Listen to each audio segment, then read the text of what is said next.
Bonjour à toutes et à tous et bienvenue dans cette nouvelle vidéo. Je sais, la dernière fois que je filmais, on était en plein mois de juillet, il faisait soleil encore ici. C'est vrai qu'en fait moi j'ai pas eu un bel été, voilà pour vous dire. Moi j'ai eu un été pourri, un été où il a fait un temps d'automne pendant un mois et demi, à partir du 15 juillet quoi.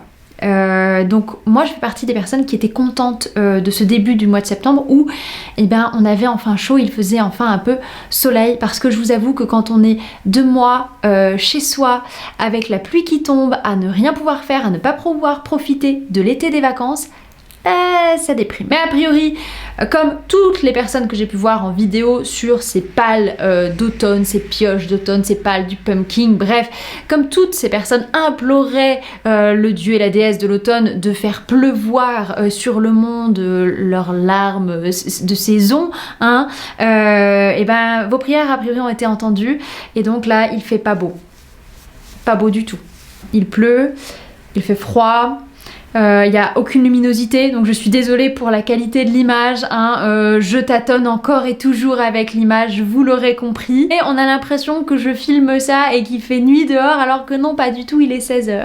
Donc je vais commencer par lancer toutes mes excuses. Je suis désolée de vous avoir abandonné pendant 2 mois cet été, même si je vous ai pas vraiment abandonné, parce que je faisais les lives tous les dimanches, lundis pour la lecture commune de Notre-Dame de Paris. Vous pouvez rattraper ces vidéos parce que j'ai créé une playlist des replays. Je m'excuse parce qu'il n'y a toujours pas eu de nouvel épisode du podcast, je m'excuse, ouais, je suis comme d'hab, voilà, vous avez compris, plein d'idées, peu de temps, parfois pas l'envie, parfois la déprime, et maintenant en plus j'ai 2 petits chiens dont je dois m'occuper. Comme vous avez pu le voir dans le titre de cette vidéo, ceci n'est pas une pale du Pumpkin Autumn Challenge. On ne m'y reprendra plus. Je ne ferai plus de pale du Pumpkin, plus de pale du Cold Winter. Voilà, ça m'a trop coûté. En termes vraiment pécuniers, ça m'a trop coûté de faire des pales. Mais j'aime bien quand même aller piocher dans les menus du Pumpkin ou du Cold Winter.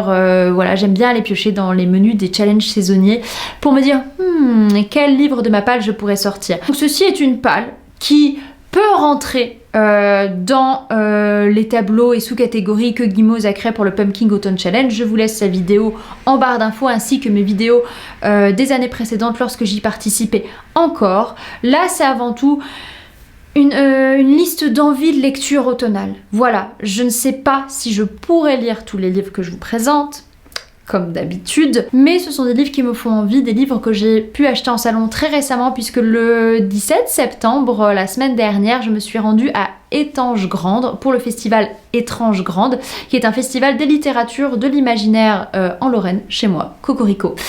Et que c'était trop bien, voilà, ça faisait longtemps que j'avais pas fait de salon, longtemps que je n'avais pas revu des copains, copines, auteuristes, éditeuristes, influenceurs, influenceuses du livre, donc ça faisait du bien. Et une fois sur place, je me suis fait plaisir. J'ai acheté pas mal de livres. Pourquoi ? Parce que si vous traînez sur les réseaux sociaux, si vous êtes quelqu'un qui est amateuriste de littérature de l'imaginaire, vous n'avez pas pu passer à côté de la fermeture de la maison d'édition ActuSF, et c'est une tragédie, c'est un drame qui s'est passé ce mois-ci en France, la fermeture d'une maison d'édition vieille depuis 20 ans, spécialiste de l'imaginaire francophone et qui aussi publiait des pointures à l'international comme Robin Hobb, comme Lovecraft, comme Alan Moore, et j'en passe. Et moi ça m'a fait un petit déclic, cette fermeture, et je me suis dit, je ne soutiens plus autant les maisons d'édition indépendantes françaises que je le faisais à une époque. Ça fait un petit point blabla en intro, je suis désolée si c'est vraiment ma pale qui vous intéresse, il y aura le timecode qui vous permettra d'accéder à la pale tout de suite. Et à peu près au 1 an de la chaîne, une fois que j'ai fait mes premières imaginales, j'ai commencé vraiment à vous présenter des éditeurs indépendants de l'imaginaire, à vous présenter des petites choses. Et puis c'est vrai que j'ai eu des déceptions de ce côté-là, parce que comme en maison d'édition classique, j'ai envie de vous dire, tout n'est pas fait pour tout le monde, tout n'est pas parfait, tout ne parle pas à toutes les sensibilités. Et je me suis tournée vers des valeurs sûres qui étaient Les classiques, j'y suis revenue. Bon voilà, vous connaissez mon parcours de lectrice, j'ai été très classique durant l'adolescence. Je me suis remise à l'imaginaire quand j'étais étudiante. Et puis finalement, je suis revenue au classique quand j'ai commencé à travailler. Et puis maintenant, je navigue, je flotte entre les deux.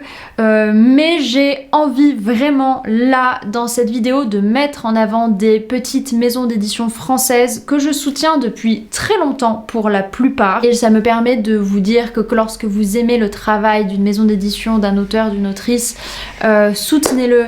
Partagez-le, parlez-en, c'est notre rôle en tant qu'influenceur, influenceuse du livre, je crois vraiment.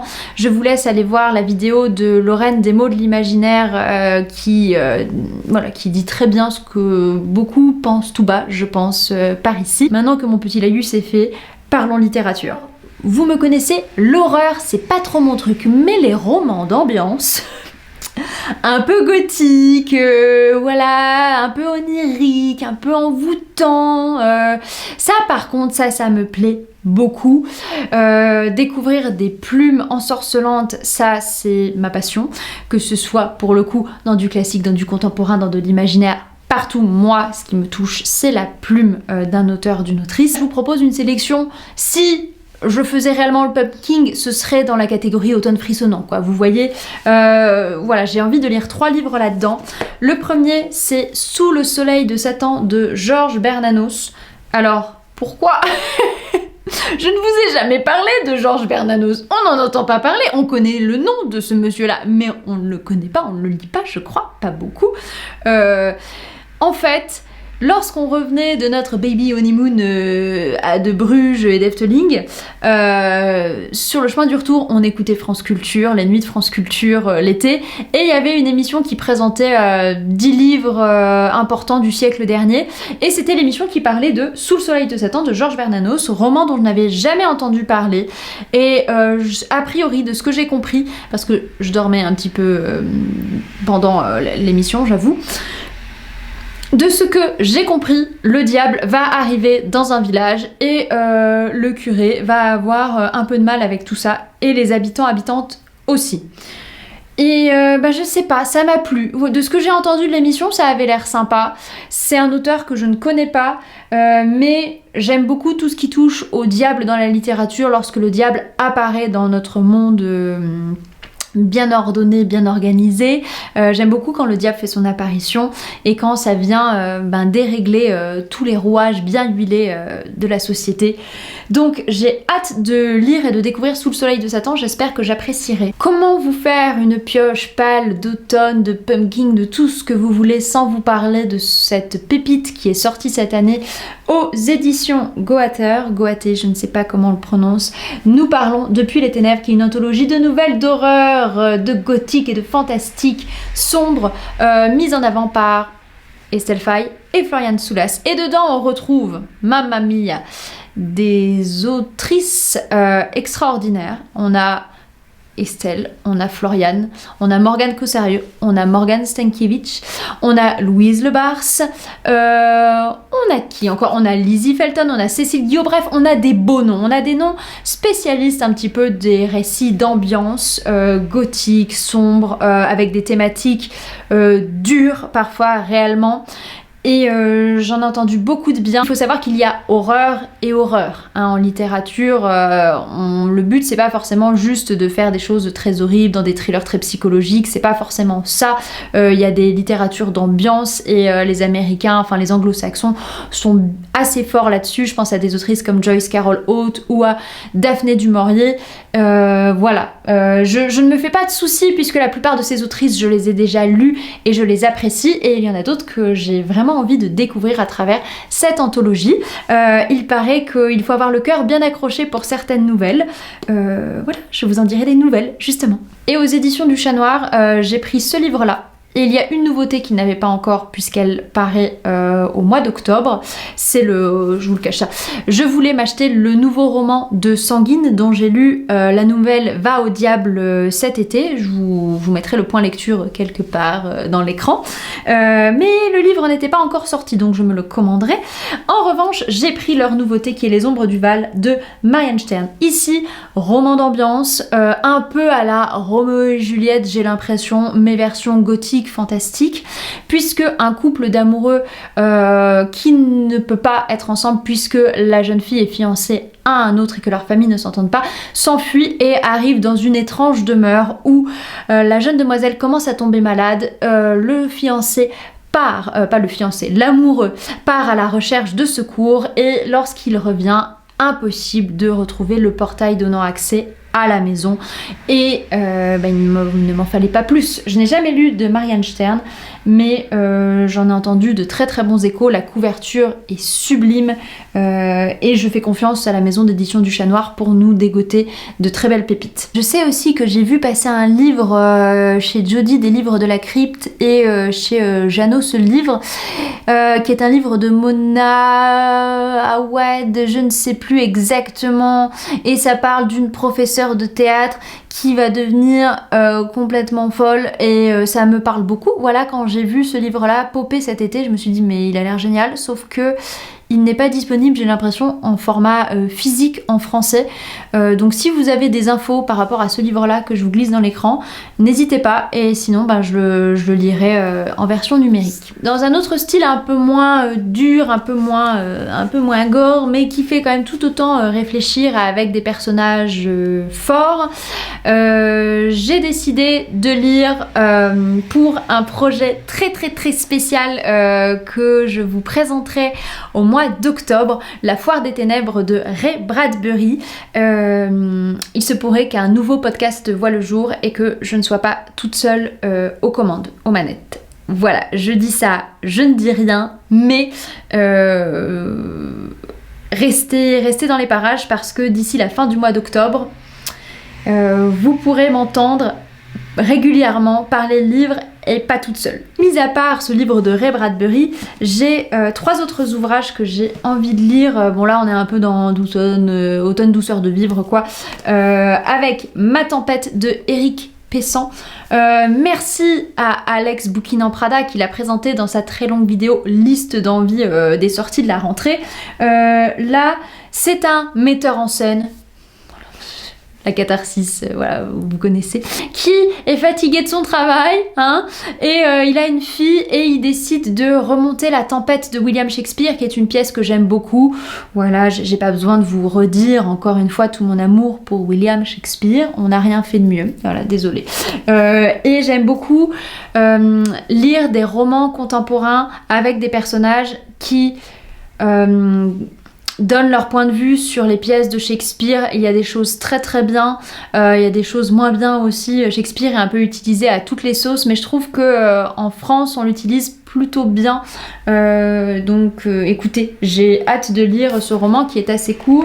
Il est publié aux Forges de Vulcain et c'est pareil, c'est une maison d'édition que j'aime beaucoup et voilà, et qu'il faut soutenir, et ça parle de théâtre, ça parle de Shakespeare, enfin voilà, j'espère vraiment être séduite par ce livre. Ensuite je me suis pris chez Hélios Biotaniste de Anne-Sophie De Vries, je ne sais pas comment on le prononce, excusez-moi.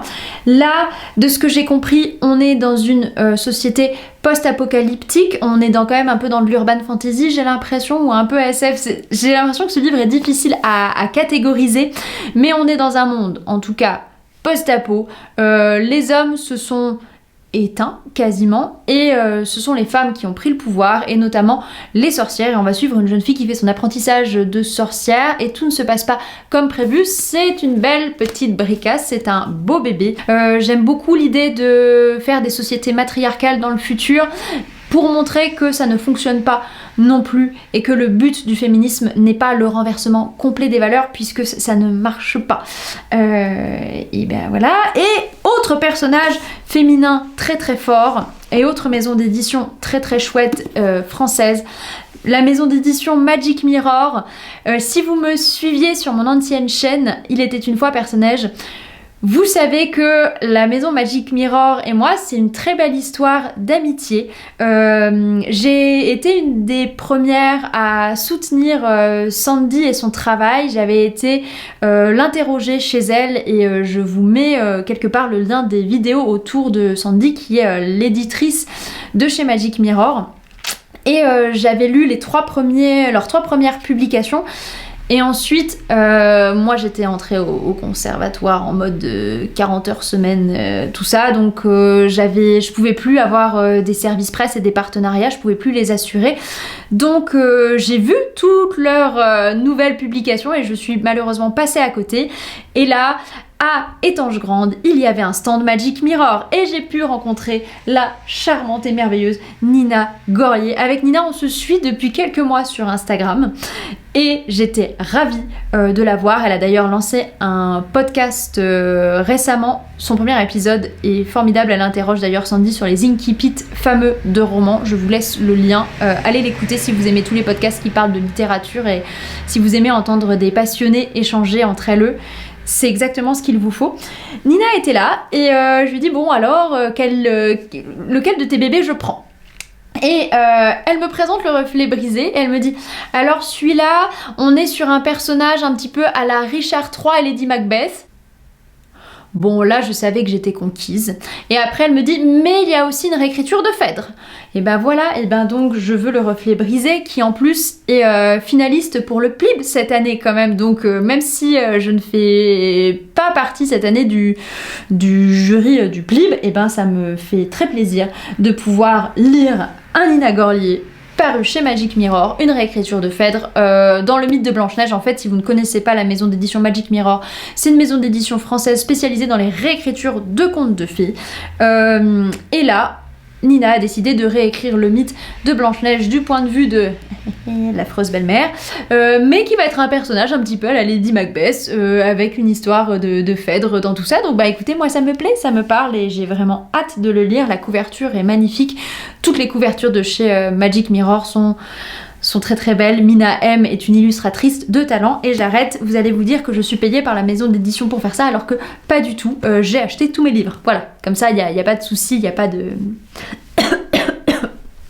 Voilà, là dans un autre registre, dans une autre thématique, je vous présente encore du Magic Mirror et du Nina Gorlier, puisque là j'ai pris sa réécriture de La Belle et la Bête du Bois Perdu, qui est sortie il y a quelques années, qui avait aussi été présélectionnée dans un des plibles. Là on est dans une réécriture de La Belle et la Bête, mais sans la romance entre La Belle et la Bête.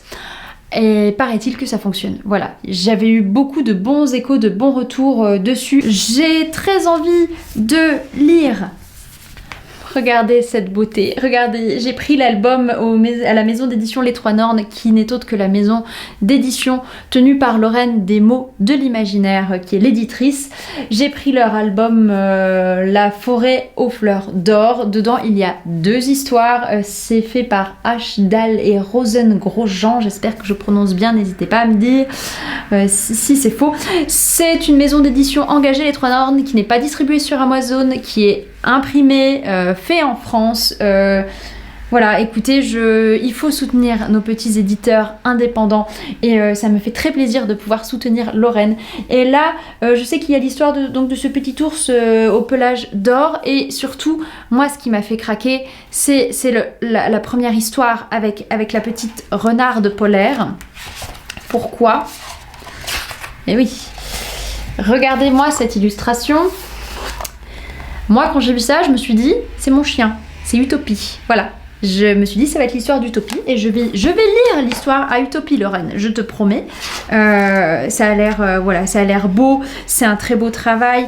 Tous les mots difficiles ont leur définition en bas de page. Enfin voilà, c'est vraiment un très très beau travail.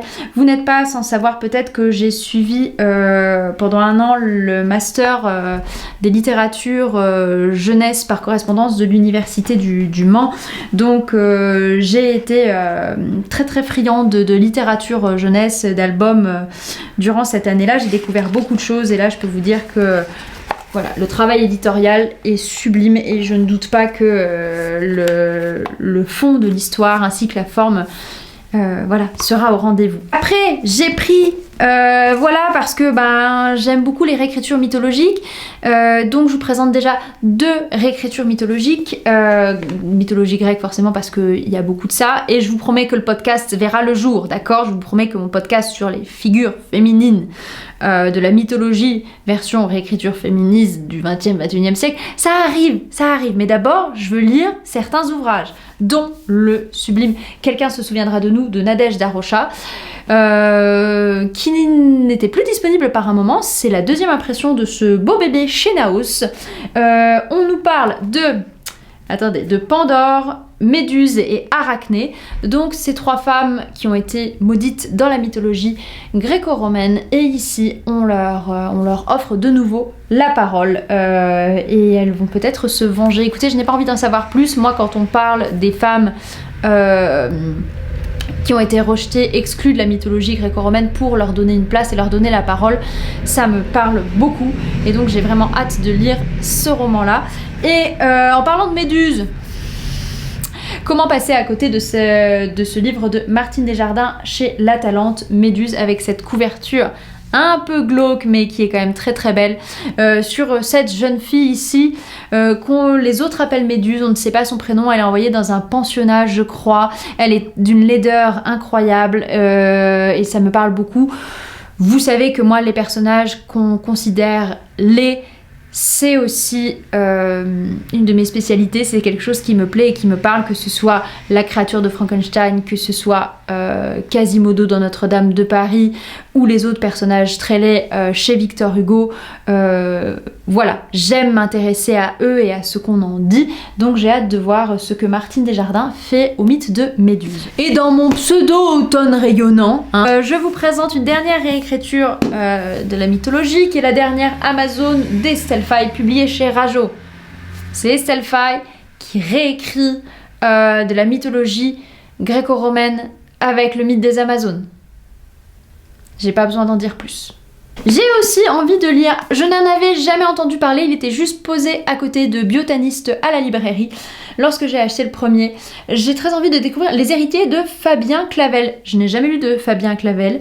Là, d'après le résumé, on est autour de 1900. C'est ça, en pleine belle époque. Paris 1899, les fées sont parmi nous. J'ai l'impression que ça ressemble à ce qu'avait pu faire Pierre Pével avec son Paris des merveilles. Je ne l'avais pas lu, mais j'en avais beaucoup entendu parler au moment de sa sortie. Et là, en fait, on va suivre un personnage qui s'avère être Aphaé, une fée, et il faut que les humains ne soient pas au courant de l'existence de ces créatures, voilà, je crois. Ça change, le Paris belle époque, c'est un petit peu steampunk, ça fait très longtemps que j'ai pas lu de steampunk, et voilà, j'espère que ce sera bien. C'est tout ce que j'ai à dire. La lecture du moment que j'ai pas en main parce qu'elle est sur ma table de chevet, c'est La Société des sorcières très secrètes de... Je ne sais plus quelle autrice, je suis désolée, je suis vraiment en carton aujourd'hui. J'en avais entendu parler toute l'année dernière sur le booktube anglophone et je m'étais dit mais ça a l'air trop bien. Et c'est pas trop chouette quand même, hein, voilà, c'est de l'imaginaire très anglo-saxon, très téléfilm de la 6 quoi, vous voyez, c'est extrêmement divertissant, mais je peux vraiment prédire tout ce qui va se passer dans cette histoire. Donc quand il faisait encore très chaud là au tout début du mois de septembre, c'était pas mal, vous voyez, pour cette ambiance fin d'été, début d'automne, ça faisait bien la transition. Là maintenant, j'ai envie de passer à des choses qui me demandent un peu plus d'utiliser ma matière grise. Donc j'ai hâte de le terminer pour pouvoir vraiment m'attaquer à toutes celles pâles que je vous ai présentées. N'hésitez pas vous à me dire quelles sont les petites pépites des maisons d'édition indépendantes de l'imaginaire française que vous avez repérées ces derniers temps. Et je vous embrasse et je vous dis à très bientôt pour une prochaine vidéo, j'espère. Voilà, j'espère qu'il se passera plus de mois sans que je fasse de vidéo, mais on sait pas.